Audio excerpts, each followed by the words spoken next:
నమస్తే welcome to Sri Pavan News. ముందుగా headlines. ప్రతి బుధవారం నేతలంతా కార్యకర్తలతో సమావేశం కావాల్సింది. ఎమ్మెల్యేలు ఇన్ఛార్జీలకు స్పష్టం చేసిన టీడీపీ అధిష్టానం.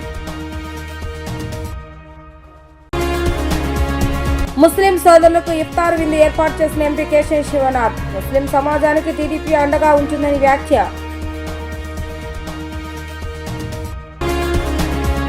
ఔషధాల దుర్వినియోగంపై ఐజీ ఈగల్ టీం తనిఖీలు. రాష్ట్ర వ్యాప్తంగా 100 బృందాలతో ఆకస్మిక దాడులు.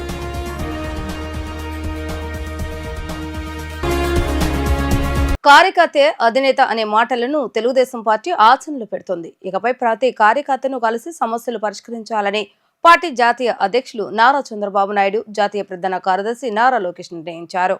అన్ని నియోజకవర్గాల్లో ఇన్ఛార్జీలు, ఎమ్మెల్యేలు ప్రతి బుధవారం ఉదయం నుంచి మధ్యాహ్నం వరకు నియోజకవర్గ ప్రజల నుంచి గ్రీవెన్స్ స్వీకరించాలని లోకేష్ ఆదేశించారు. కార్యకర్తే అధినేత అనే మాటను తెలుగుదేశం పార్టీ ఆచరణలో పెడుతోంది. ఇకపై ప్రతి కార్యకర్తను కలిసి సమస్యలు పరిష్కరించాలని పార్టీ జాతీయ అధ్యక్షులు నారా చంద్రబాబు నాయుడు, జాతీయ ప్రధాన కార్యదర్శి నారా లోకేష్ సంచలన నిర్ణయం తీసుకున్నారు. పార్టీ కష్టకాలంలో ఉన్నప్పుడు అండగా నిలిచిన కార్యకర్తలే తెలుగుదేశం పార్టీకి బలం. దేశంలో ఏ పార్టీకి లేని సంస్థాగత నిర్మాణం తెలుగుదేశానికి ఉంది. ఇటీవల 1 కోటి సభ్యత్వాలతో చరిత్ర సృష్టించి అతిపెద్ద కుటుంబంగా మారిన నేపథ్యంలో కార్యకర్తే అధినేత అని పార్టీ జాతీయ ప్రధాన కార్యదర్శి నారా లోకేష్ పిలుపునిచ్చారు. ఈ మేరకు అన్ని నియోజకవర్గాల్లో ప్రతి బుధవారం ఎమ్మెల్యేలు, ఇన్ఛార్జీలు కార్యకర్తలతో సమావేశాన్ని నిర్వహించి వారికి అండగా నిలవాలని, సమస్యలు పరిష్కరించాలని పార్టీ నాయకులు, శ్రేణులకు ఆదేశాలు జారీ చేశారు. తన నియోజకవర్గ పర్యటనలో ముందుగా కార్యకర్తలను కలుసుకుని వారి యొక్క యోగక్షేమాలను అడిగి తెలుసుకుంటున్నారు Nara Lokesh. Cluster, unit, booth ఇన్ఛార్జీలతో పాటు బాబు షూరిటీ భవిష్యత్తుకు guarantee field work, Shankharavam field work, voter verification, party app సభ్యత్వ నమోదులో ఉత్తమ పనితీరు కనబరిచిన కార్యకర్తలతో సమావేశాలు నిర్వహిస్తూ వారిని అభినందిస్తున్నారు. పార్టీ జాతీయ అధ్యక్షులు నారా చంద్రబాబు నాయుడు ఆదేశాల ప్రకారం అన్ని నియోజకవర్గాల్లో ఇన్ఛార్జీలు, ఎమ్మెల్యేలు ప్రతి బుధవారం ఉదయం నుంచి మధ్యాహ్నం వరకు నియోజకవర్గ ప్రజల గురించి గ్రీవెన్స్ స్వీకరించాలి. మధ్యాహ్నం నుంచి నియోజకవర్గ స్థాయిలో కార్యకర్తల సమావేశం నిర్వహించి వారి యొక్క సమస్యలను పరిష్కరించడంతో పాటు ఫిర్యాదులు స్వీకరించాలని ఆదేశించారు. పార్టీ సంస్థాగత నిర్మాణం, అన్ని విభాగాల కార్యక్రమాలలో ఉత్తమ పనితీరు కనబరిచిన వారిని అభినందించాలని దిశానిర్దేశం చేశారు. సమావేశం అనంతరం మినిట్స్ ను కేంద్ర పార్టీ కార్యాలయానికి పంపించాలని ఆదేశించారు. ప్రతి నెల ఇన్ఛార్జ్ మంత్రుల తమకు కేటాయించిన జిల్లాల్లో 2 రోజుల పాటు పర్యటించాలి. మొదటి రోజు జిల్లా అధికారులతో సమావేశం నిర్వహించాలి. రెండో రోజు పార్లమెంట్ అధ్యక్షులు, జోనల్ కోఆర్డినేటర్లతో కలిసి పార్టీ క్యాడర్ సమావేశాన్ని ఏర్పాటు చేయాలి. ముస్లిం సమాజానికి టీడీపీ అండగా ఉంటుందని ఎంపీ కేశవ్ శివనాథ్ అన్నారు. ఎన్నికల సమయంలో చెప్పిన విధంగా సీఎం చంద్రబాబు నాయుడు ఇమాం మౌజాంలకు 5,000 నుంచి 10,000 రూపాయలుగా గౌరవ వేతనం అందజేస్తున్నారని గుర్తు చేశారు. మాట మీద నిలబడే వ్యక్తి సీఎం చంద్రబాబు నాయుడు అంటూ ఆయన పేర్కొన్నారు. గుందన కాలనీలోని ఎన్టీఆర్ భవన్లో ముస్లిం సోదరులకు ఎంపీ కేశవ్ శివనాథ్ ఆధ్వర్యంలో టీడీపీ మైనార్టీ సెల్ ప్రధాన కార్యదర్శి మహమ్మద్ ఫతుల్లా ఇఫ్తార్ విందిచ్చారు. పార్టీ జిల్లా అధ్యక్షుడు నెట్టో రఘురాం, ఎమ్మెల్యేలు గద్దె రామ్మోహన్, తంగిరాల సౌమ్య, వసంత కృష్ణప్రసాద్, శ్రీరామ్ రాజగోపాల్, మాజీ ఎమ్మెల్సీ బుద్దా వెంకన్న, ముస్లిం మత పెద్దలతో కలిసి ఎంపీ ప్రార్థనలు చేశారు. అనంతరం ముస్లిం సోదరులకు శివనాథ్ వడ్డించారు. ఎంపీ మాట్లాడుతూ విజయవాడ అభివృద్ధిలో ముస్లింల పాత్ర కీలకమని అన్నారు. ఏ సమస్య ఉన్నా సీఎం దృష్టికి తీసుకువెళ్లి పరిష్కారానికి ప్రయత్నిస్తానని తెలిపారు. హైదరాబాద్లో కంటే అత్యాధునికంగా హజ్రాస్ నిర్మించేందుకు కృషి చేస్తామని చెప్పారు. తెదేపా నాయకులు నాగుల మీరా, ఎంఎస్ బేగ్, కరిముల్లా, జంపాల సీతారామయ్య, గన్నే ప్రసాద్, మాదిగని గురునాథన్ తదితరులు పాల్గొన్నారు. పవిత్ర రంజాన్ మాసంలో ముస్లిం సోదరులు అందరూ కూడా కఠిన నియమాలు, చక్కటి ఆచారాలతో రంజాన్ని ఘనంగా జరుపుకుంటారు. ఆ సందర్భంగా ఉదయం నుంచి కూడా ఆహార నియమాలు కూడా పాటిస్తా అల్లాని ప్రార్థించి వారు జరుపుకునే ఈ రంజాన్ మాసం చాలా అతి పవిత్రమైన మాసం. ఈ మాసం సందర్భంగా మేము కూడా గత విజయవాడ నగరంలో పుట్టి పెరిగిన వ్యక్తులుగా, ఎంతోమంది ముస్లిం సోదరులు అందరితో కూడా కలిసి పెరిగిన వ్యక్తిగా, ఈ నగరం ఇంత ప్రశాంతంగా, ఇంత అద్భుతంగా తయారైందంటే దాంట్లో ముస్లిం సోదరుల పాత్ర కూడా మరవలేనిది. వీరందరి ముస్లింలు, హిందువులు, క్రిస్టియన్లు అందరూ కలిసికట్టుగా ఉండే నగరం విజయవాడ నగరం. మత సామరస్యానికి ప్రతీక విజయవాడ నగరం. అటువంటి విజయవాడ నగరంలో అందరు ముస్లిమ్స్ అన్ని పండుగలు కూడా అందరం కూడా కలుపుకు జరుపుకునే అలవాటు. దాంట్లో భాగంగానే వాళ్ళ ఇక్కడ ఈ ప్రార్థనలు చేసుకుని అందరూ కూడా ఇఫ్తార్ విందు అరగించి వెళ్ళవలసిందిగా మా ముస్లిం సోదరులను ఆహ్వానించాం. వారు మా ఆహ్వానాన్ని మన్నించి వచ్చినందుకు అందరికీ కూడా తప్పకుండా ధన్యవాదాలు తెలుపుకుంటాం. గౌరవ ముఖ్యమంత్రి నారా చంద్రబాబు నాయుడు గారు ఒకటే, ఆయన చెప్పినది ఏదైనా తప్పకుండా చేసే వ్యక్తి. మన ముస్లిం సోదరులకి కానుకగా ముఖ్యమంత్రి కాగానే వారు చెప్పిన విధంగానే ఇమాములకు కానీ మౌజాములకు కానీ వాళ్ళ గౌరవ వేతనం పెంచి వారందరికీ ఇచ్చే విధంగా కృషి చేశారు. అంతేకాకుండా ఆ సమయంలో హైదరాబాద్లో హజ్ హౌస్ కట్టింది కూడా గౌరవ ముఖ్యమంత్రి నారా చంద్రబాబు నాయుడు గారి ఆధ్వర్యంలోనే జరిగింది. మళ్ళీ ఆంధ్రప్రదేశ్లో కూడా ఒక అత్యాధునిక హజ్ హౌస్ ఏర్పాటు చేసే దిశగా ముఖ్యమంత్రి వర్యులు చెప్పారు. తప్పకుండా అది రూపుదాల్చుకోబోతుంది వచ్చే 1-2 సంవత్సరాల్లోనే. అన్నిటికన్నా ఇక్కడ ముస్లిం సోదరులు దేశంలో ఎక్కడా లేని విధంగా ఎటువంటి భయం లేకుండా ఎటువంటి స్వేచ్ఛగా ఉండే వాతావరణం ఇవాళ ఆంధ్రప్రదేశ్లో గౌరవ ముఖ్యమంత్రి గారు చంద్రబాబు నాయుడు గారి వల్ల వచ్చింది. తప్పకుండా మేమందరం కూడా సోదరులాగా కలిసిమెలిసి ఉండి ఈ ఆంధ్రప్రదేశ్ అభివృద్ధిలో కలిసిగా ఉండి తప్పకుండా ఆంధ్రప్రదేశ్ అభివృద్ధిలో కృషి చేస్తామని తెలియజేసుకుంటూ ఇక్కడ ఆంధ్రప్రదేశ్లో ఉన్న అన్ని కుల మతాలు కలిసి వెళ్తామని తెలియజేసుకుంటాం. అందరికీ కూడా రంజాన్ మాస శుభాకాంక్షలు తెలియజేసుకుంటున్నాం. Thank you. రాష్ట్రంలో మత్తు విక్రయాలు జోరుగా సాగుతున్నాయి. వైద్యుల సిఫార్సు లేకుండా మత్తు కలిగించే ఔషధాల విక్రయాలు విచ్చలవిడిగా జరుగుతున్నట్లుగా ఈగల అధికారుల తనిఖీలు బయటపడింది. రాష్ట్ర వ్యాప్తంగా మొత్తం 120 దుకాణాల డ్రగ్స్ అండ్ కాస్మెటిక్ చట్టం నిబంధనలు ఉల్లంఘించినట్లుగా గుర్తించి వారిపై చర్యలు చేపట్టారు. 5 దుకాణాల నుంచి మందులను సీజ్ చేశారు. దాడులు కొనసాగుతున్నట్లుగా అధికారులు తెలిపారు. ప్రపంచాన్ని గడగడలాడించే ఐసిస్, బొకాహారం వంటి ఉగ్రవాద సంస్థలు విరివిగా వినియోగించే ఐసిస్ డ్రగ్ గా పేరొందిన ట్రెమడల్ అనే మాదక ద్రవ్యం కృష్ణా జిల్లా అవనిగడ్డలోని ఓ మెడికల్ షాపులో అనుమతి లేకుండా ఇష్టానుసారంగా అమ్మేస్తున్నారు. 1-2 కాదు, 2022 నుంచి 2024 సంవత్సరాల్లో ఈ ఒక్క షాపులోనే 55,961 ట్రెమడల్ మాత్రలు, 2,794 ఇంజెక్షన్ విక్రయించారు. డ్రగ్స్ విక్రయాలను అరికట్టాలని అధికారులను DGP vigilance and enforcement director general Harish Kumar Gupta ఆదేశించారు. రాష్ట్ర వ్యాప్తంగా సీసీటీవీ కెమెరాల ఏర్పాట్ల పురోగతిపై హోంమంత్రి అనిత అధ్యక్షతన మంగళగిరిలోని డీజీపీ కార్యాలయంలో సమీక్ష నిర్వహించారు. మహిళలపై జరుగుతున్న నేరాలు, పోలీసింగ్ లో టెక్నాలజీ వినియోగం తదితర ప్రధాన అంశాలపై చర్చించారు. రెవెన్యూ పరమైన కేసులలో ఆ శాఖలతో సమన్వయం చేసుకుంటూ త్వరగా పరిష్కరించాలని మంత్రి అనిత ఆదేశించారు. సమీక్షకు డీజీపీ హరీష్ కుమార్ గుప్తాతో పాటు ఐజీ, డీఐజీ స్థాయి పోలీసు ఉన్నతాధికారులు, విజయవాడ, విశాఖపట్నం పోలీస్ కమిషనర్లు, అన్ని జిల్లాల ఎస్పీలు, డీజీపీ కార్యాలయంలోని పోలీస్ అధికారులు హాజరయ్యారు. కృష్ణా జిల్లా గన్నవరం మండలం వీరపనేనిగూడెంలో బాలికపై సామూహిక అత్యాచారానికి పాల్పడిన కేసులో 2 నిందితులను అరెస్టు చేశామని ఎస్పీ ఆర్ గంగాధరరావు తెలిపారు. మీడియాతో ఆయన మాట్లాడుతూ ఈ కేసులో మొత్తం 8 మందిని నిందితులుగా గుర్తించామని చెప్పారు. వీరిలో వీరపనేనిగూడెం గ్రామానికి చెందిన బాణావత లక్ష్మణ, జితేంద్ర కుమార్, పగడాల హర్షవర్ధన్ అరెస్టు చేశామని వివరించారు. మిగిలిన 6 నిందితుల కోసం పోలీసులు బృందాలు గాలిస్తున్నాయని తెలిపారు. బాలికపై సామూహిక అత్యాచారం కేసులో 2 నిందితులను పోలీసులు అరెస్టు చేశారు. మరో 5 నిందితుల కోసం గాలింపు ముమ్మరం చేశారు. ఈ కేసు వివరాలను గన్నవరం పోలీస్ స్టేషన్లో ఎస్పీ ఆర్ గంగాధరరావు మీడియాకు వెల్లడించారు. ఆయన మాటల్లో గన్నవరం మండలం వీరపనేనిగూడానికి చెందిన యువతికి జీ కొండూరుకు చెందిన వ్యక్తితో వివాహం జరిపించారు. అక్కడ వారి ఇంటి పక్కన ఉండే బాలిక వీరి పిల్లలతో చనువుగా ఉండేది. చదువు మానేసి ఇంటి దగ్గరే ఉంటుంది. ఈ నేపథ్యంలో వీరపనేనిగూడెంలో అంజమ్మ, సుబ్బమ్మ పేరంటమ్మల తిరునాళ జరిగింది. దీనికి ఆ మహిళ పిల్లలతో కలిసి స్వగ్రామానికి వస్తుండగా నేను వస్తానని సదరు బాలిక అనటంతో బాలిక తండ్రి వద్దని చెప్పారు.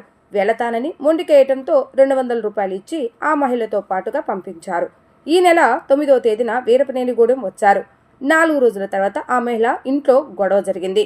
ఈ గొడవకు కారణం నువ్వేనని, మీ నాన్నతో చెప్తానని బాలికను మహిళా తల్లి మందలించింది.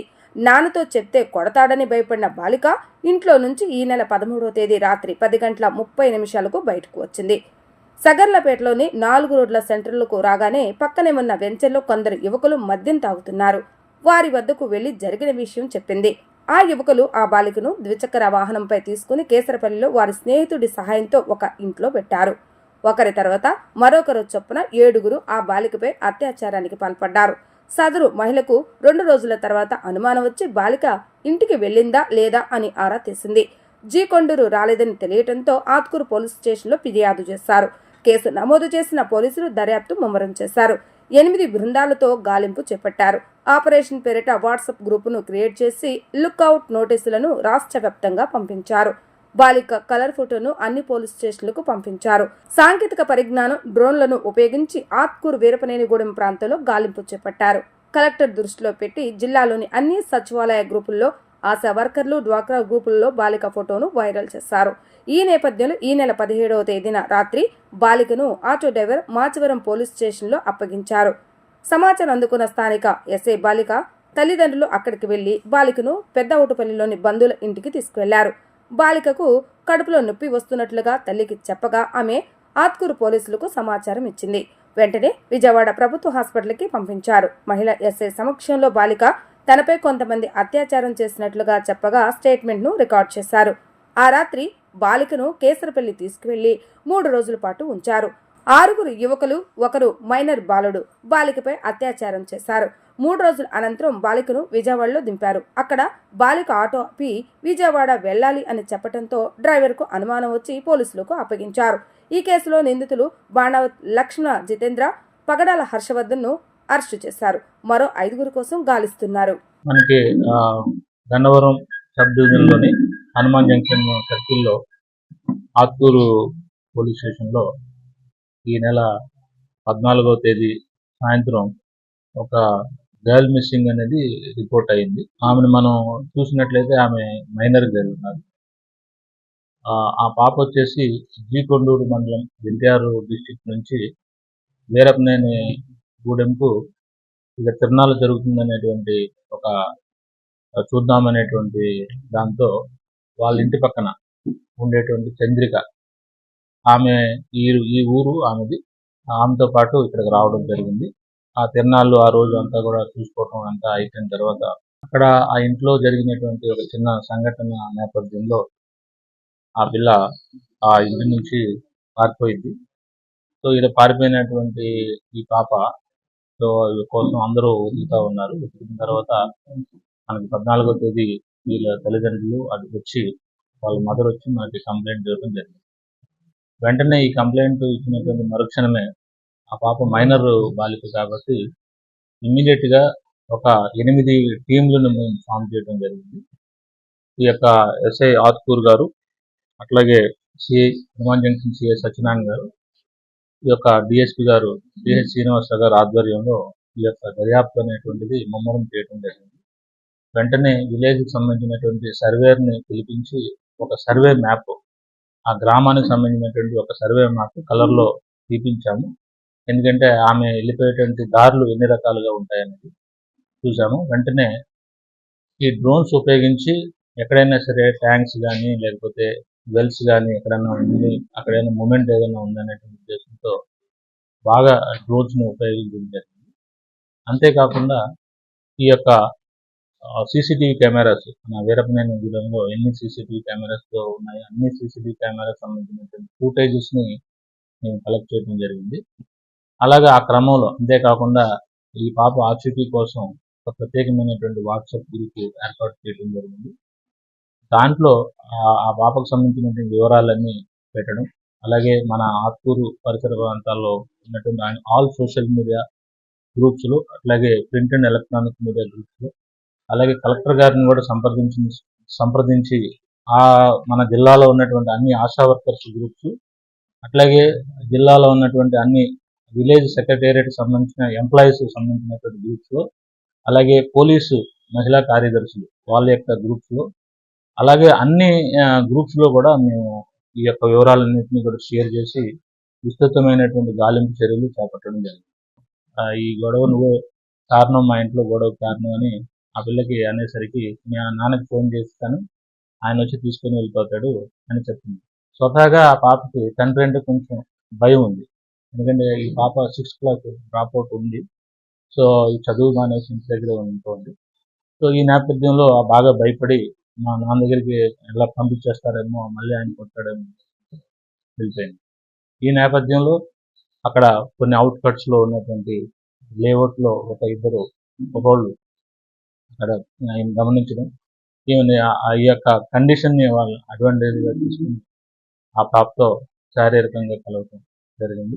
మరలా వాళ్ళని ఇద్దరు కూడా అడిగారు, ఎక్కడికి వెళ్ళాలి, డ్రాప్ చేస్తామంటే ఇంటికి వెళ్ళనని చెప్పడం, మళ్ళీ వాళ్ళని ఇంకొక 2 ఫ్రెండ్స్కి దగ్గరికి తీసుకొని వెళ్ళటంతో వారు కూడా శారీరకంగా అనుభవించడం ఒకరి తర్వాత ఒకరు.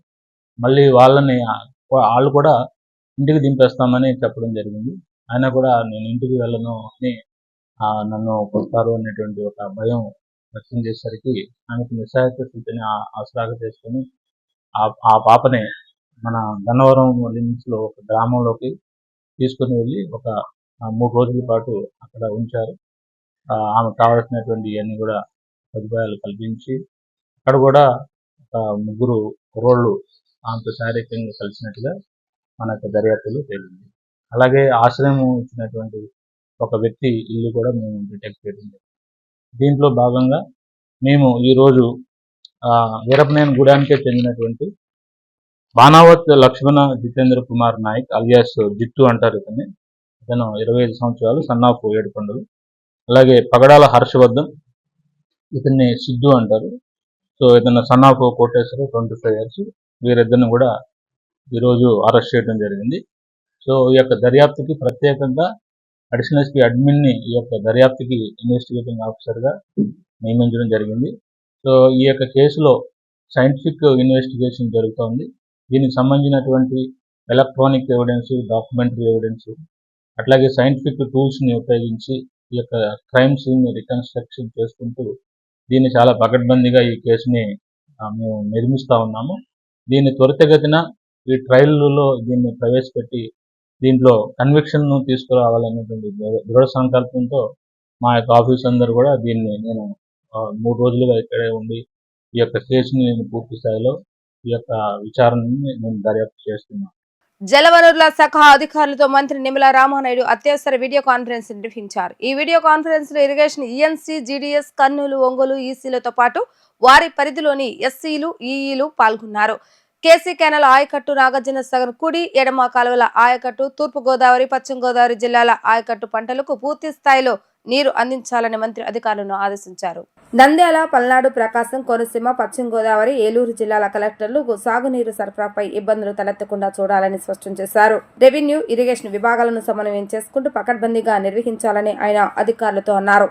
ఆఖరి ఎకరం వరకు నీరు అందించాలని ఆయన సూచించారు. రబీ సీజన్ ముందుకొస్తుండటంతో ఎస్సీ స్థాయి అధికారుల నుంచి ఈఈలు, డిఈలు, ఏఈల వరకు క్షేత్రస్థాయిలో ఉండి సాగునీరు సక్రమంగా అందేలా చర్యలు తీసుకోవాలని ఆదేశించారు. రబీ పంటకు రానున్న 10-15 రోజుల్లో రైతులకు సాగునీరు అందించేలా యాక్షన్ ప్లాన్ రూపొందించుకోవాలని స్పష్టం చేశారు. కాలువల పొడుగులు, తూడులాకుల మరమ్మతులు వంటి సమస్యలను అధిగమించి రైతుల పంటను కాపాడాలని అన్నారు. విజయవాడ, విశాఖ 2 నగరాల్లో మెట్రో లైన్ రాబోతుందని విజయవాడ ఎంపీ కేశినేని శివనాథ్ తెలిపారు. ఆంధ్రప్రదేశ్ రాష్ట్ర ముఖ్యమంత్రి నారా చంద్రబాబు నాయుడు ఆశయాలకు అనుగుణంగా విజయవాడ పార్లమెంట్ పరిధిలో విప్లవాత్మకమైనటువంటి మార్పులు తీసుకువచ్చామని, వికసిత్ పంచాయతీ పేరుతో 24 గ్రామాలను దత్తత తీసుకుని అభివృద్ధి చేస్తున్నట్లుగా పేర్కొన్నారు. విజయవాడ పార్లమెంట్ నియోజకవర్గ అభివృద్ధి, రాష్ట్ర అభివృద్ధి పనులపై విజయవాడ పార్లమెంట్ భవనం నందు ఎంపీ కేశినేని శివనాథ్ మాట్లాడుతూ Amaravati railway line, outer ring road, Visakha ఉక్కు ఫ్యాక్టరీ అంశాలపై ముఖ్యమంత్రి నారా చంద్రబాబు నాయుడు కేంద్రంతో మాట్లాడారని తెలిపారు. ఏపీకి 7 లక్షల కోట్ల పెట్టుబడులు వచ్చేలా సీఎం, డిప్యూటీ సీఎం లోకేష్లు కృషి చేస్తున్నారని, అతి త్వరలో విజయవాడ, విశాఖ 2 నగరాల్లో మెట్రో లైన్ రాబోతుందని అన్నారు. కేంద్రం కూడా ప్రతిపాదనలకు ఆమోదం తెలిపిందన్నారు. ఏపీకి 750 ఎలక్ట్రికల్ బస్సులు మంజూరు అయ్యాయని, అన్ని ప్రాంతాలు ఇవి నడుస్తాయని చెప్పారు. తన సొంత నిధులతో ఎన్ఐఆర్డీలో విలేజ్ ఛాంపియన్స్ కి శిక్షణ ఇప్పించి వికసిత్ పంచాయతీ పేరుతో 24 గ్రామాలను దత్తత తీసుకున్నామని చెప్పారు. ఇంట్లో ఉండే మహిళలు కూడా ఆదాయాన్ని పెంచుకునేలా చూడాలని సీఎం ఆదేశించారని, దానికి అనుగుణంగా విజయవాడ పార్లమెంటు పరిధిలో విప్లవాత్మకమైనటువంటి మార్పులు తెచ్చామని అన్నారు. ఈ గత 7.5 నెలల పాలనలో ఎన్నో పరిశ్రమలు తీసుకొచ్చే విధంగా, ఆంధ్రప్రదేశ్లో ఉద్యోగాలు కల్పన విధంగా ఈ ప్రభుత్వం ముందుకు వెళుతుంది. వీటిలో భాగంగానే మేము కూడా చూస్తే చంద్రబాబు నాయుడు గారి టూర్లు, విజయవాడకి ఔటర్ రింగ్ రోడ్ కానీ, అన్నిటికన్నా ముఖ్యంగా అమరావతి రైల్వే లైన్ కానీ, వీటికి తోడు విశాఖపట్నం స్టీల్ ప్లాంటే కానీ, గూగుల్ రావడం కానీ, మైక్రోసాఫ్ట్, రిలయన్స్ లాంటి ఎన్నో సంస్థలు రావడంలో కానీ, ఆయన పలుమార్లు కేంద్ర మంత్రుల దగ్గరికి వచ్చి ఎన్నో పథకాలకు సంబంధించిన డబ్బులు తీసుకురావటమే కానీ, మనం చూస్తే ఇవాళ సుమారు 7 లక్షల కోట్ల పెట్టుబడులు ఆంధ్రప్రదేశ్ రాష్ట్రానికి ఆకర్షించడంలో వారు కానీ, ఎన్డీఏ ప్రభుత్వం కానీ, అంతేకాకుండా గౌరవ విద్యాశాఖ మంత్రి నారా లోకేష్ గారు కానీ, పవన్ కళ్యాణ్ గారు కానీ ఎంతో గట్టిగా కృషి చేస్తున్నారు. వీటిలో భాగంగానే మనం చూస్తే మొన్న అర్బన్ హౌసింగ్ మినిస్ట్రీ నుంచి ఎంఏయుడి డిపార్ట్మెంట్ నుంచి జీఓఏపీ కింద విజయవాడ మెట్రోకి అంతేకాకుండా విశాఖపట్నం మెట్రోకి కూడా నిధులు కేటాయించే విధంగా, అంటే సర్వే మళ్ళీ అప్పుడెప్పుడో చేసిన సర్వే మళ్ళీ రీసర్వే చేయాలని, ఆ సర్వేని నిమిత్తం కాంట్రాక్ట్ సంస్థని ఒప్పందం కుదిర్చి వారికి ఫైనాన్స్ కూడా రిలీజ్ చేయడం జరిగింది. త్వరలోనే వాళ్ళు నివేదిక పూర్తి చేసుకుని కేంద్ర ప్రభుత్వానికి సమర్పించి అతి త్వరలో 2 నగరాలలో మెట్రో కూడా రాబోతుంది. వీటన్నిటికీ తోడు మొన్న ఈ బస్ సేవ కింద అర్బన్ మినిస్ట్రీ నుంచి సుమారుగా 750 బస్సులు, అంటే ఈ ఎక్కడో మెట్రో నగరాలకు ఇచ్చే బస్సులు మనం చూస్తే దేశం మొత్తం మీద హైదరాబాద్, ఢిల్లీ, కల్కటా, చెన్నై ఇటువంటి నగరాలకు ఇచ్చే బస్సులు 750 బస్సులు మనకి ఇక్కడ శాంక్షన్ చేయడం జరిగింది. ఆంధ్రప్రదేశ్ మొత్తం ఈ బస్సులు ఉండాలని 11 పట్టణాలకి మనం 750 బస్సులు కూడా ఇవ్వడం జరిగింది. 700 అమరావతి, అనంతపూర్, కడప, కాకినాడ, కర్నూలు, రాజమండ్రి, తిరుపతి, గుంటూరు, నెల్లూరు, విజయవాడ అండ్ విశాఖపట్నానికి మినిమం పెద్ద సిటీలకి 100, చిన్న సిటీలకి 50 చొప్పున కేంద్ర ప్రభుత్వం బస్సులు కూడా శాంక్షన్ చేయడం జరిగింది. నా సొంత నిధులతో విజయవాడ ఎన్టీఆర్ జిల్లా నుంచి ఎన్ఐఆర్డి కింద సుమారు మొదటి విడత 50 మందిని, అంతేకాకుండా రెండో విడత 50 మందిని పంపించి ఎన్ఐఆర్డిలో 10 రోజులు ట్రైనింగ్ ఇప్పించి గ్రామీణ వికసిత్ పంచాయతీ అనే ప్రోగ్రామ్ను గవర్నమెంట్తో కలిసి కలెక్టర్ గారి ఆధ్వర్యంలో నేను నా సొంత నిధులతో కేసినేని ఫౌండేషన్ తరఫున దాదాపు 24 గ్రామాలు దత్తత తీసుకుని ఆ గ్రామాల్లో ట్రైనింగ్ ఇచ్చిన వ్యక్తులను కూర్చోబెట్టి తప్పకుండా అక్కడ గ్రామాల్లో మనం గ్రామ సభ ఏ విధంగా జరగాలి, గ్రామాల్లో ఏ విధమైన సమస్యలు ఉన్నాయి, అన్నిటికన్నా ముఖ్యంగా సెల్ఫ్ హెల్ప్ గ్రూప్స్కి చాలామంది ఉన్నారు, కానీ వారు చేసుకునే పద్ధతుల్లో అంటే లోన్లు వస్తున్నాయి, కానీ వాళ్ళు ఆధునిక పద్ధతుల్లో చేస్తే వాళ్ళకి లాభం కూడా బాగా వస్తుంది. కొత్త టెక్నాలజీస్ ఏ విధంగా చేయాలనేది కూడా ఎన్ఐఆర్డీలో ట్రైనింగ్ ఇప్పించి అన్ని గ్రామాల్లో కూడా సమస్యల్ని ఇవాళ మేము ఒక గ్రూప్ లాగా ఏర్పాటు చేసుకుని జిల్లా అడ్మినిస్ట్రేషన్ అందరూ కూడా ఒక గ్రూప్ కింద ఏర్పాటు చేసుకుని వాళ్ళ ద్వారా జిల్లా సమస్యలే కాకుండా కేంద్ర రాష్ట్ర ప్రభుత్వాలు ఏ నిధులు ఇస్తున్నాయో, ఎటువంటి హామీ పథకాలు ఉన్నాయో ఇవన్నీ కూడా ఎడ్యుకేట్ చేసే ప్రోగ్రాం పెట్టుకున్నాం. 4 గ్రామీణ నియోజకవర్గాల్లో కూడా సుమారు 32 మంది ప్రతినిత్యం పనిచేస్తున్నారు. గ్రామ వార్డు సచివాలయ హెల్త్ సెక్రటరీలను పూర్తి స్థాయిలో వైద్య ఆరోగ్య శాఖ పరిధిలోకి తీసుకురావాలని Andhra Pradesh United village ward health secretaries welfare association రాష్ట్ర అధ్యక్షురాలు మాధవిలత డిమాండ్ చేశారు. వివిధ సర్వేల పేరుతో తమపై పని భారాన్ని మోపడం తగ్గించాలని అన్నారు. Andhra Pradesh United village ward health secretary association ఆధ్వర్యంలో గాంధీనగర్ ధర్నా చౌక్ లో రాష్ట్ర నలుమూలల నుండి మహిళలు పెద్ద ఎత్తున పాల్గొని ధర్నా నిర్వహించారు. తమ సమస్యలు పరిష్కరించాలని డిమాండ్ చేస్తూ మహిళా ఉద్యోగులు నినాదాలు చేశారు. ఈ సందర్భంగా అసోసియేషన్ రాష్ట్ర అధ్యక్షులు మాధవిలత మాట్లాడుతూ హెల్త్ సెక్రటరీలకు వైద్య ఆరోగ్య శాఖ పనులు మాత్రమే అప్పగించాలని అన్నారు. ఉద్యోగులపై యాప్ల పేరుతో భారాన్ని మోపడం సరికాదని అన్నారు. ఉద్యోగులకు ఓల్డ్ పెన్షన్ స్కీమ్ విధానాన్ని అమలు చేయాలని, uniform allowance, vaccine, carrier, transport allowance చెల్లించాలని అన్నారు. ఉద్యోగులకు ఎఫ్ఆర్సీ నుండి మినహాయింపు ఇవ్వాలని, బదిలీలకు అవకాశం కల్పించాలని, వెంటనే పదోన్నతులు కల్పించాలని వారు డిమాండ్ చేశారు. హెల్త్ సెక్రటరీ రాష్ట్ర అధ్యక్షురాలుగా మాట్లాడుతున్నాను. ప్రధాన డిమాండ్ ఏంటంటే గ్రామవార్డు సచివాలయంలో మేము ఉన్న 2 డిపార్ట్మెంట్ల మధ్యలో నలిగిపోతున్నాము. ఏంటంటే హెల్త్ డిపార్ట్మెంట్లో ఓన్లీ హెల్త్ డిపార్ట్మెంట్లో మేము వర్క్ చేస్తామని మేము అనుకుంటున్నాము. హెచ్విడోలకు మాత్రం హెల్త్ డిపార్ట్మెంట్కి మాకు హెల్త్ డిపార్ట్మెంట్ వాళ్ళే పని చెప్పాలి. ఎందుకంటే సర్వేలతో వీటితో 24 గంటల వరకు 8 గంటల్లో చెయ్యమని రుద్దడం వల్ల మాకు మానసికంగా శారీరకంగా చాలా ఇబ్బందులు ఉన్నాయి. మేము ప్రజా ఆరోగ్యం వెళ్ళడానికి ఒక యూనిఫాము ఎలవెన్స్ కూడా లేని పరిస్థితి. ఎన్నోసార్లు మొరపెట్టుకున్నాం, కానీ అది ప్రతిఫలం క్రింద స్థాయి వరకు వెళ్ళి అది ఇంప్లిమెంట్ కాలేదు. ఈరోజు మాకు అందరికీ కష్టం ఉంది కాబట్టి ఈ మహిళలందరూ వేల సంఖ్యలో ఇక్కడికి వచ్చి మేము హాజరు కలిగాము. ఇదే కానీ ఈ సమస్య పరిష్కారం అయిపోతే భవిష్యత్తులో మేము ఏం చేస్తామంటే రానున్న రోజుల్లో ఎక్కువ పోరాటాలు చేస్తాము. ఈ మధ్య మాకు సచివాలయం వచ్చాక ఎఫ్ఆర్ఎస్ పెట్టారండి. ఎఫ్ఆర్ఎస్ ఫీల్డ్ వర్క్ అసలు ఉండకూడదు, కానీ మేము ఆ సచివాలయాల చుట్టే తిరిగితేనే మాకు ఎఫ్ఆర్ఎస్ అవుతుంది. ఒక వ్యాక్సినేషన్ చేస్తామా, ఒక గర్భిణీని చూస్తామా, మాకు అటెండెన్స్ పడుతుంది అనుకుంటున్నామా? మేము ఎక్కడైనా ఉన్నామనుకోండి, అక్కడ అదర్ ఆప్షన్ ఇచ్చి చెయ్యమన్నా బాగుంటుంది. మీరు మీ పని చెప్పిందే చేయడానికి ఉన్నాం, కానీ దానికి అనుకూలంగానే వాతావరణము, అనుకూలమైన పరికరాలు, అనుకూలంగా మా మైండ్ పనిచేస్తాయి కదండి. మేము సాఫ్ట్వేర్ రంగాల్లో నుంచి ఏమి రాలేదు కదా. 18 నెలలు కోర్సు చేసి వచ్చాము. 18 నెలలు కోర్సుకు వచ్చిన తర్వాత మహిళలకు, గర్భిణీలకు ఏఎన్సీ, పోఎన్సీ ఎంసీహెచ్ సర్వీస్కే మేము ఉపయోగపడాలి తప్ప అదనంగా కాదు. ఈ మధ్య జిఎన్ఎంఎల్కి ఏఎన్ఎంఎల్ జిఎన్ఎంఎల్ ట్రైనింగ్ ఇచ్చారు. ఆ ట్రైనింగ్ ఇచ్చిన తర్వాత వాళ్ళకి ప్రమోషన్ ఛానల్ కూడా చూపించలేదు. మరి ట్రైనింగ్ ఇప్పించారు కదా, మరి జిఎన్ఎంఎల్ పోస్ట్ వాళ్ళకి ఇవ్వాలి కదా, అది ఇచ్చే పరిస్థితి లేదు. ఇప్పుడు కొన్ని జిల్లాల్లోమో ఇంప్లిమెంట్ చేశారు, ఏమని ప్రమోషన్ ఛానల్, కొన్ని జిల్లాలు ఇంప్లిమెంట్ చేయలేదు. ఎంత ఘోరంగా ఉందండి. అయితే ఈ సమస్య పరిష్కారం చేయకపోతే రానున్న రోజుల్లో మేము ఎంత పోరాటానికైనా సిద్ధంగా ఉన్నామని ఈ రకంగా డిమాండ్ చేస్తున్నాం మీ మూలకంగా. కేంద్ర మానవ వనరుల శాఖ మంత్రి ధర్మేంద్ర ప్రధాన్ త్రిభాషా సూత్రాన్ని అమలు చేయని రాష్ట్రాలకు కేంద్ర ప్రభుత్వం నుండి ఇచ్చే నిధులు చెల్లించమని అనడం రాజ్యాంగ విరుద్ధమని మాజీ ఎమ్మెల్సీ విట్టపు బాలసుబ్రహ్మణ్యం పేర్కొన్నారు. ఉత్తర భారతదేశంలో అమలు కాని త్రిభాషా సూత్రం దక్షిణ భారతదేశంపై రుద్దటాన్ని వారు వ్యతిరేకించారు. జాతీయ విద్యా విధానంలో భాగంగా త్రిభాషా విధానం అమలు చేయాలని కేంద్ర రాష్ట్రాలపై ఒత్తిడి తెస్తున్న నేపథ్యంలో ఆంధ్రప్రదేశ్ ఐక్య ఉపాధ్యాయ ఫెడరేషన్ ఆధ్వర్యంలో యూటీఎఫ్ భవన్లో రౌండ్ టేబుల్ సమావేశం జరిగింది. ఈ సందర్భంగా ఎక్స్ ఎమ్మెల్సీ విట్టపు బాలసుబ్రహ్మణ్యం, యూటీఎఫ్ అధ్యక్షులు నక్క వెంకటేశ్వర్లు, ఏపీటీఎఫ్ ప్రధాన కార్యదర్శి ఎస్ చిరంజీవి, ఎస్పీ మనోహర్ కుమార్, ఎం హనుమంతరావులు మీడియాతో మాట్లాడుతూ త్రిభాషా సూత్రాన్ని అమలు చేయాలని, రాష్ట్రాలకు కేంద్ర ప్రభుత్వం చెల్లించవలసిన నిధులను ఇవ్వాలని అనటం రాజ్యాంగ సూత్రాలకు విరుద్ధమని అన్నారు. కేంద్రం అనుసరిస్తున్న విధానాలు రాష్ట్ర హక్కులను కాలరాయటమే అన్నారు. ఉత్తరాది రాష్ట్రాల్లో అమలు కాని త్రిభాషా విధానం దక్షిణాది రాష్ట్రాలకు వర్తింపచేయడం ఎంతవరకు సమంజసమని ప్రశ్నించారు.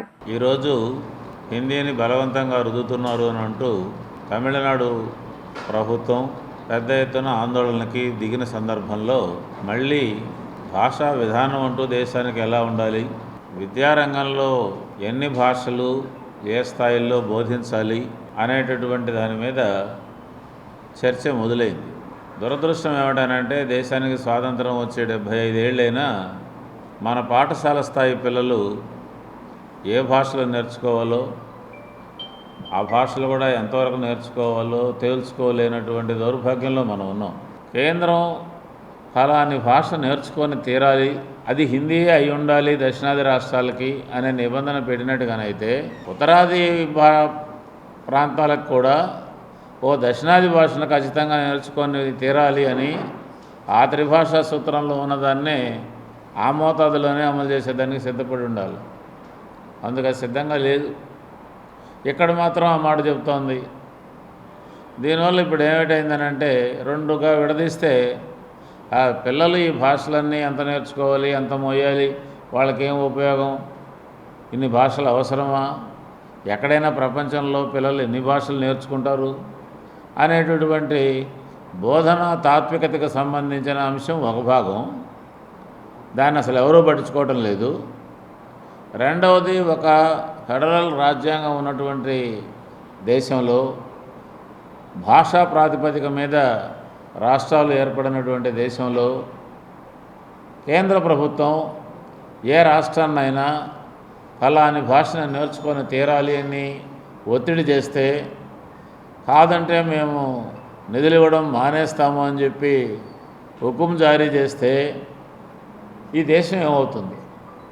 బహుళ భాషా సంస్కృతులు ఉన్నటువంటి దేశంలో భాష పేరుతో ఒక ఆధిపత్యాన్ని చెలాయించాలనే ప్రయత్నం చేస్తే సహజంగానే ఆ భాష మీద ప్రేమ ఉండేటటువంటి వాళ్ళు, ఆ సంస్కృతి మీద ప్రేమ ఉండేటటువంటి వాళ్ళు తిరుగుబాటు చేస్తారు. చాలా దేశాల్లో భాషా ప్రాతిపదికన పెద్ద పెద్ద యుద్ధాలే జరిగాయి. వార్తలు ముగించే ముందు హెడ్లైన్స్ మరొకసారి. ప్రతి బుధవారం నేతలంతా కార్యకర్తలతో సమావేశం కావాల్సింది, ఎమ్మెల్యేలు ఇన్ఛార్జీలకు స్పష్టం చేసిన టీడీపీ అధిష్టానం. ముస్లిం సోదరులకు ఇఫ్తార్ విందు ఏర్పాటు చేసిన ఎంపీ కేశవ శివనాథ్, ముస్లిం సమాజానికి టీడీపీ అండగా ఉంటుందని వ్యాఖ్య.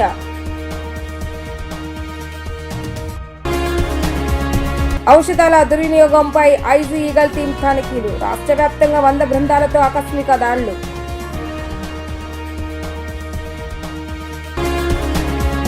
ఇవి రోజు వార్తా విశేషాలు. మరలా తిరిగి ప్రసారం అవుతారు. మళ్ళీ కలుద్దాం. అంతవరకు సెలవు. నమస్కారం.